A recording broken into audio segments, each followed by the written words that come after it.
आप देख रहे हैं सनमार्ग लाइव 7।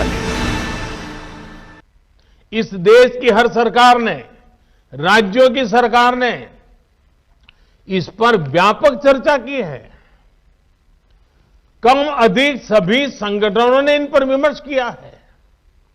देश के किसानों के संगठन, कृषि एक्सपर्ट्स, कृषि अर्थशास्त्री, कृषि वैज्ञानिक, हमारे यहां के प्रोग्रेसिव किसान भी लगातार कृषि क्षेत्र में सुधार की मांग करते आए हैं।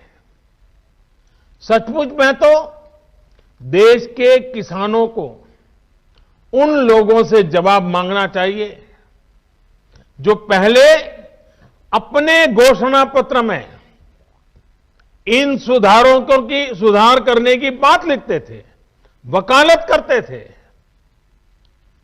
और बड़ी बड़ी बातें करके किसानों के वोट बटोरते रहे, लेकिन अपने घोषणा पत्र में लिखे गए वादों को भी पूरा नहीं किया। सिर्फ इन मांगों को टालते रहे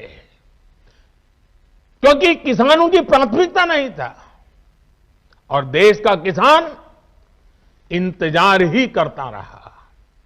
अगर आज देश के सभी राजनीतिक दलों के पुराने घोषणा पत्र देखे जाएं, तो उनके पुराने बयान सुने जाएं, पहले जो देश की कृषि व्यवस्था संभाल रहे थे, ऐसे महानुभावों की चिट्ठियां देखी जाए, तो आज जो कृषि सुधार हुए हैं वो उनसे अलग नहीं है।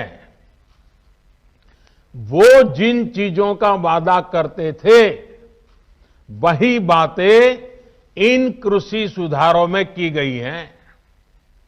मुझे लगता है उनको पीड़ा इस बात से नहीं है कि कृषि कानूनों में सुधार क्यों हुआ।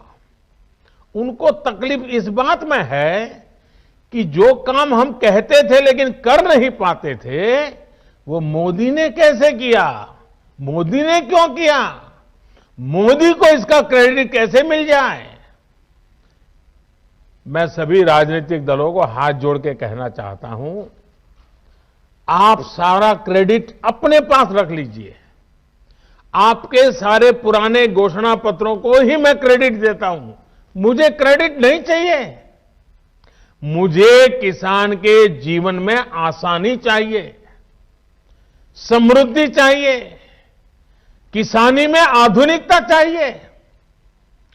आप कृपा करके देश के किसानों को बरगलाना छोड़ दीजिए, उन्हें भ्रमित करना छोड़ दीजिए।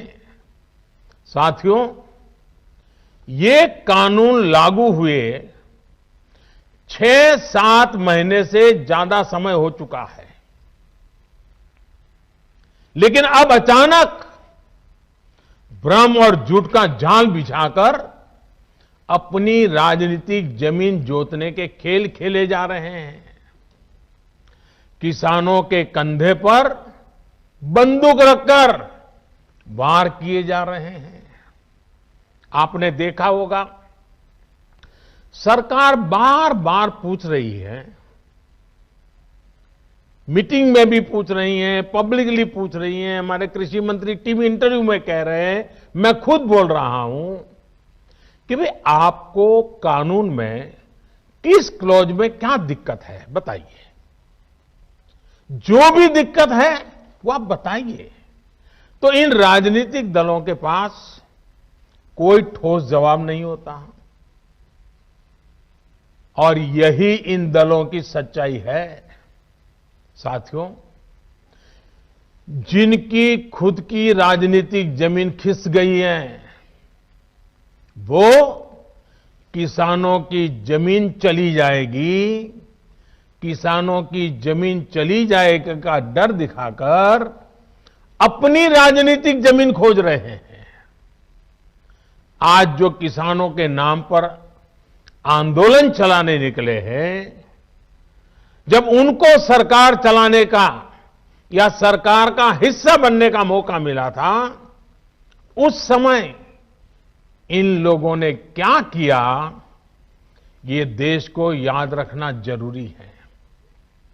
मैं आज देशवासियों के सामने, देश के किसानों के सामने, इन लोगों का कच्चा चिट्ठा भी देश के लोगों के सामने, मेरे किसान भाइयों बहनों के सामने आज मैं खुला करना चाहता हूं, मैं बताना चाहता हूं।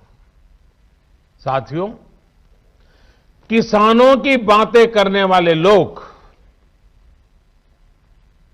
आज झूठे आंसू बहाने वाले लोग कितने निर्दयी हैं, इसका बहुत बड़ा सबूत है स्वामीनाथन कमेटी की रिपोर्ट। स्वामीनाथन कमीशन की रिपोर्ट आई, लेकिन ये लोग स्वामीनाथन कमेटी की सिफारिशों को 8 साल तक दबाकर बैठे रहे। किसान आंदोलन करते थे, प्रदर्शन करते थे, लेकिन इन लोगों के पेट का पानी नहीं लिहाला। इन लोगों ने यह सुनिश्चित किया कि इनकी सरकार को किसान पर ज्यादा खर्च न करना पड़े, इसलिए इस रिपोर्ट को दबा दो। इनके लिए किसान देश की शान नहीं, इन्होंने अपनी राजनीति बढ़ाने के लिए किसान का समय समय पर इस्तेमाल किया है, जबकि किसानों के लिए संवेदनशील, किसानों के लिए समर्पित हमारी सरकार किसानों को अन्नदाता मानती है। हमने फाइलों के ढेर में फेंक दी गई स्वामीनाथन कमेटी की रिपोर्ट बाहर निकाला और इसकी सिफारिश से लागू की। किसानों को लागत का 1.5 गुना एमएसपी हमने दिया। साथियों, हमारे देश में किसानों के साथ धोखाधड़ी का एक बहुत ही बड़ा उदाहरण है कांग्रेस सरकारों के द्वारा की गई कर्ज माफी।